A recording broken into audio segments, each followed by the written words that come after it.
ہر علاقے، قبیلے، حتیٰ کہ ہر خاندان میں پائی جانے والی رسومات دوسروں سے مختلف ہوتی ہیں۔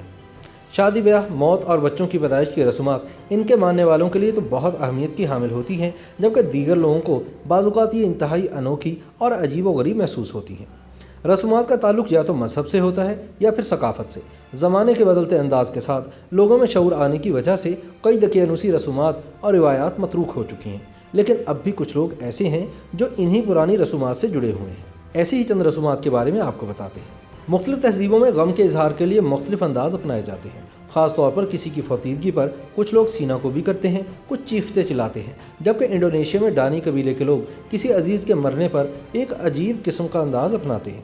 وہ روتے ہوئے نہ صرف خاک اور دھواں اپنے چہرے اور سر پر ملتے ہیں، بلکہ اپنے ہاتھوں کی انگلیاں ہی کاٹ دیتے ہیں۔ اس قبیلے کے لوگوں کا کہنا ہے کہ اگر مرنے والا ایک کمزور دل شخص تھا تو اسے اگلے جہان کی مشکلات سہنے اور طاقتور بنانے کے لیے خاندان کے لوگ اپنی انگلیاں کاٹ کر قربانی دیتے ہیں تاکہ مرنے والے کی روح کو آسانی ملے۔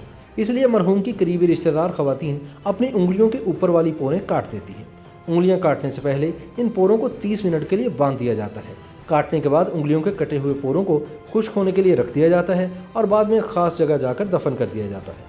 ڈانی قبیلے کے لوگوں کا کہنا ہے کہ انگلیاں کاٹنے پر جو درد اور تکلیف محسوس ہوتی ہے وہ در حقیقت اپنے کسی پیارے سے بچھڑنے کے غم کا اظہار ہے۔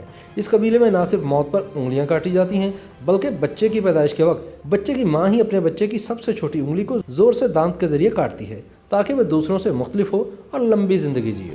مختلف مذاہب میں مرنے کے بعد میت کو دفنانے یا ٹھکانے لگانے کے لیے مختلف انداز اپنائے جاتے ہیں۔ اسلام، عیسائیت اور یہودیت میں مردوں کو دفنایا جاتا ہے، جبکہ ہندو اور سکھ اپنے مردوں کو جلا کر ان کی خاک گنگا اور جمنا دریا میں بہا دیتے ہیں۔ مصر میں بعض لوگ لاشوں کو مسالے لگا کر محفوظ کر لیا کرتے تھے، لیکن پیپوا نیو گنی میں آنگا قبیلے کے لوگ پہاڑوں کی چوٹیوں پر لاشوں کو ایک الگ انداز میں محفوظ رکھتے ہیں۔ اگرچہ یہ طریقہ کار بھی مصر میں موجود ممیوں جیسا ہی ہے، لیکن ان کا انداز ان سے تھوڑا مختلف ہے۔ یہ لاش کو محفوظ کرنے کے لیے دھوئیں کا استعمال کرتے ہیں۔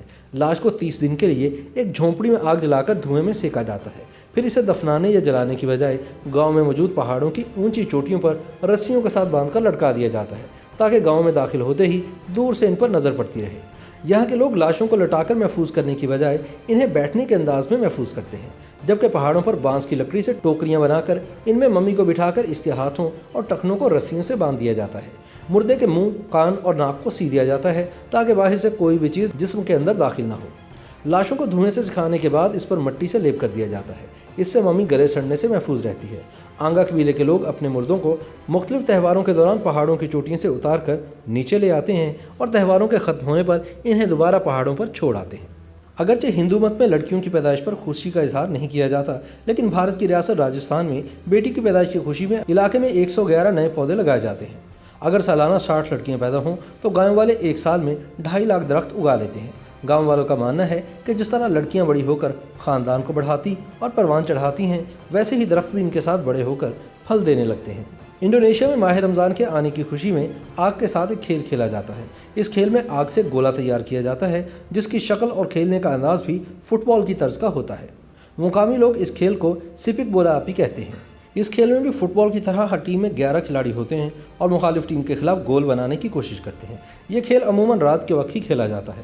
اس کھیل کو کھیلنے کے لیے کھلاڑیوں کو روحانی عمل سے گزرنا پڑتا ہے، جس میں کھیل سے پہلے 21 دن کے روزے رکھنا ہوتے ہیں، مختلف ورد کیے جاتے ہیں اور آگ پر پکے ہوئے کھانوں سے پرہیز کیا جاتا ہے۔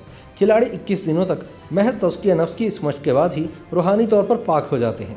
ان 21 دنوں میں کھلاڑی دن میں روزہ رکھتے اور رات بھر جاگتے ہیں۔ ان تمام مراحل سے گزرنے کے بعد کھلاڑیوں کو آگ سے ڈر محسوس نہیں ہوتا، اس لیے وہ آگ کے اس گولے کو ننگے پاؤں ٹھوکریں مارتے ہیں۔